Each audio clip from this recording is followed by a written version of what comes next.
Hello, everybody. Welcome back, or if it's your first time, welcome to Chuck's Feeesh. Um, and I'm currently in the middle of a moving project. As you can see, this is the 20 long. That was my retirement slash community slash cull tank. There just became way too many fish, and the plants have become quite big. That's only half the plants. The other half's over here. I mean, this is my arm for reference of the whole tank. It's past my elbow, and the plants are just massive. So I've been slowly taking all the rocks and driftwood into here, taking the plants out as gently as I can. They're coming apart just in chunks. I'm just taking scoops of gravel with water gently out of there and adding fresh water as I do it, so they don't all suffer in that muck that I'm kicking up. But I'm adding nothing new. I'm just literally transferring everything from here to here. Basically, they're just getting 10 more gallons and a little bit more headroom space for the plants, but it doesn't matter. They're already way too big. And it's opening this up so I can expand. It's already as wide as those ones. It's just not as deep. So I'll be taking the two front legs off and the shelves. I'll reconstruct those, and I'll make this rack set up. I don't know if you guys can see that or not. The lighting's not great. Into one of those. Then I have to go get two 90-degree angles of this stuff so I can make that go this way and then over, so I can put the wall up. So this is where I can put the slop sink, utility sink, whatever you want to call it, right there. So everything's in motion. I'm not sure if you saw the short that I posted, but this guy was nice enough to start leaking, and it filled this whole shelf, and then made it all the way to the floor. Luckily, this is why I keep everything in the basement. It ran straight to the drain, and I do have a dehumidifier that I run. So, babies are all still doing well. Everything's still selling well. These tanks are still nice and green. So everybody's, doing their thing. Quick update with everything since we're here. The culls, you can't see them right now. These are the Daisy's rice fish from my office. One of them had like a white film on her eye.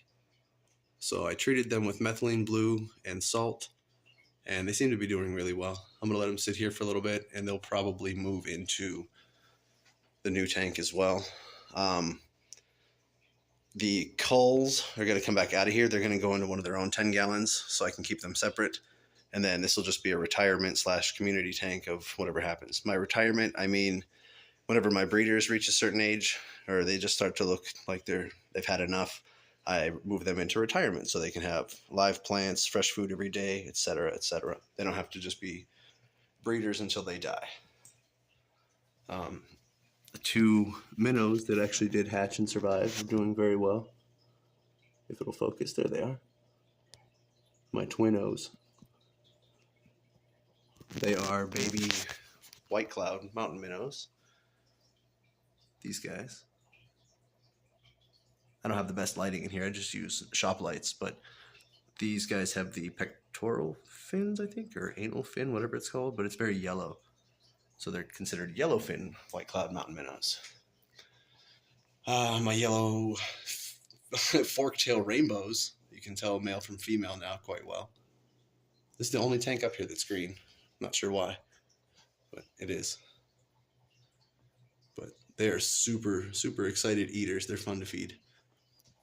And once this rack is up and running, they'll probably, I'm not sure if this is going to be all shrimp or what I'm going to do, but I'm going to have another rack just like that I'm going to build here.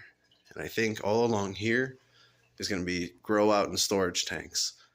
Because I'm selling out of the grow out tanks now, which doesn't always work out. I don't always sell as many as I have up there. And then I have to combine them, and then I have a lot of fish in a 10 gallon. So I'm thinking about just getting 20 longs here so they can all grow out in 20 longs and have more space.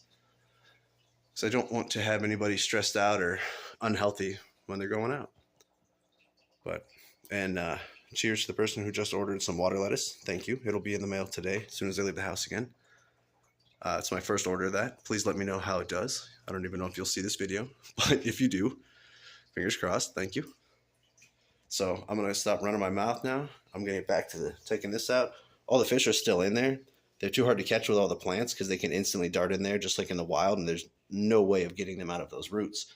So I have these all set up with tank water, and they'll each go into there, and then they'll be dispersed as necessary, except for the ones who have already snuck in here in my scoops, which a couple CPDs looks like. But all right, I'm going to get back to it. Thanks for watching.